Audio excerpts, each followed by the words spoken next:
Hello, welcome to Como Live, brought to you by the Legacy Amendment. My name is Jill. I'm a hoofstock keeper here at Como. I take care of the giraffe, the bison, the Dall sheep, the reindeer, the zebra, and the kudu. And today we are going to talk about one of my favorite species and our national mammal, and that is the American bison. So I'm going to quickly introduce you to them in case you come out to the zoo and visit.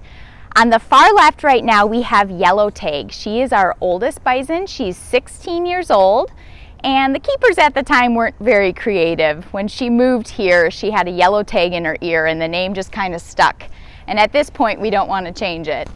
So Yellowtag, the easiest way to tell her apart when you look at her, she has this big mop of hair right on the top of her head.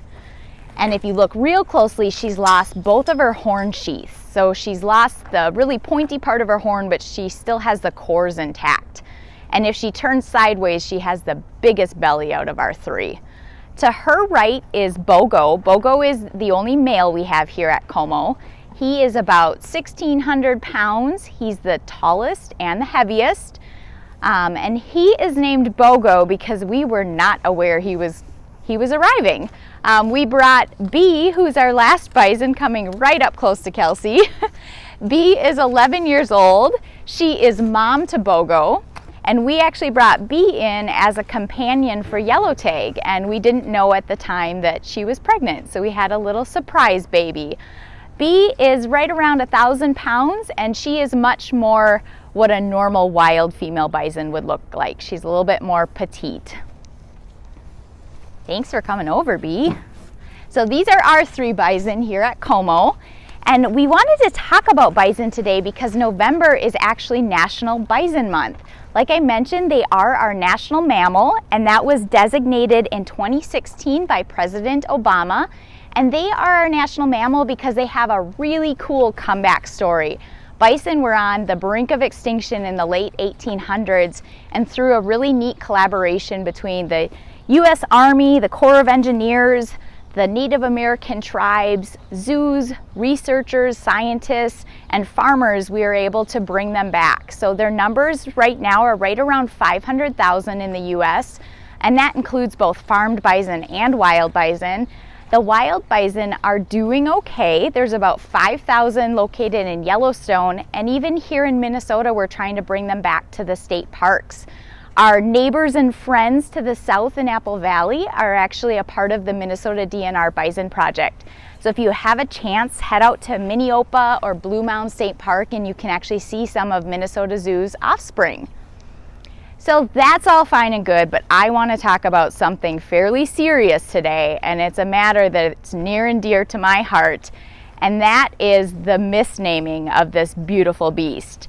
So the National Bison Month is November, but so many people still refer to them as the incorrect name, and they call them a buffalo. So today we're going to talk about why that is my biggest pet peeve, and hopefully all of you listening will teach your friends and families and we can stop this horrible trend. So what's in a name? Looking back at history, we believe that the name buffalo originated from a couple different things. First, it came from a French word for beef, and when European settlers came over to America, they misnamed the bison beef or buff, and the name kind of turned into buffalo. So we think that's one of the reasons they're called buffalo. Another reason, at that time, one of the fashions was to wear a really big furry coat called a buff coat. And it was made out of bison hair, but they called them buff coats. So again, we think that was another reason they were called buffalo by accident. So looking back, American literature has done them no favors. But American early scientists decided to name them. Their Latin name actually means bison, bison, bison. So they really wanted us to remember that their name is bison. So let's talk about that a little more. There are buffalo in the world and there are bison. So are they the same animal? Do they just live in different places? So really the only thing they have in common is they're in the same family. They're in the Bovidae family, and they're both ruminants, or they're both cow-like animals, but that's really where their similarities end. So let's talk about it a little bit. I've got a number of boxes over here and I've got a few different words to help you all remember. So let's start with, we've got home. So these are filled with some carrots and some hay, favorites of the bison. And I thought it might be a fun way to help us remember. So home range of the bison is North America. There's bison in North America and also in Europe, primarily in Poland and Belarus right now. And that's it. That's the only place that bison live. Are you ready? You want this one? On the other hand, buffalo live in a totally different place, actually different continents. Buffalo are from Asia and Africa. So the next time you're at a restaurant and you see buffalo on the menu, ask them where it came from, because I guarantee it didn't come from Asia or Africa. Good job, Bee. You made quick work of that. All right, let's see the next one. So we've got home so far, and then we've got beards. So bison win in the beard category for sure. They have these big, unruly hipster type beards, especially the big males. They grow all the way down to here. On the other hand, Asia and Africa buffalo really don't. They have more of a banker's type beard. It's nice and trimmed and proper. All right, ready, Bogo? You can have the beard one. All right, let's see. So bison win in the beard category. Next, we've got horns. So both bison and buffalo have horns. Bison are on average about 2 feet in length. They're on either side of their head, so they're a little bit smaller, still deadly. Buffalo, on the other hand, they have, think of like a mustache type beard. They're long and curly. They can grow anywhere from 3 to 5 feet. And in the Asia and Africa species, the males actually have a connecting right in the middle, so they look like a giant mustache. So buffalo win in the beard category. All right, let's see where this one will go. Sorry, Bee. Yeah, thank you, bud.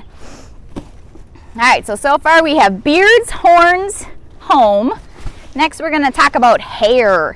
So the big difference between bison and buffalo and hair is that bison have a ton of it. So these guys are from North America and Europe. They need that hairy coat to keep them warm in the winter time. So they have a really thick layer. Right about now, they're growing their under downy coat to keep them warm this winter. On the other hand, Asia and Africa buffalo don't need that. They have really short hair. They spend a lot more time in more of a tropical environment. So their hair might look a little bit shinier, and they don't lose it every year like the bison do. If you come back and visit us in the spring, you'll see our bison just dropping loads of hair. So bison win in the hair category. All right, so those are the big differences between the two animals. Like I said, other than being in the same family, they're really a different animal. So next time somebody calls them a buffalo, make sure you correct them. Say, no, no, no, these are bison, and here's why. And I've got one more way for you to remember, and that's to think of the greatest football team in college sports in the last 10 years, and that's the North Dakota State Bison. I mean, they have the correct name. So anytime you can't remember, think of those bison. They've won 8 championships out of the last 9 years. We're big fans here at Como. So that's all I have for you today. Now you know the difference between a bison and a buffalo. I want to thank you for listening and joining us in celebrating National Bison Month. And just one more quick thing. Thanks for watching today. Como Live is brought to you by the Legacy Amendment, and today is Give to the Max Day. Donations in any amount can make a difference at Como. Small or big, it doesn't matter. It makes a difference to us. If you can give, visit comofriends.org for more information to donate. Thank you again.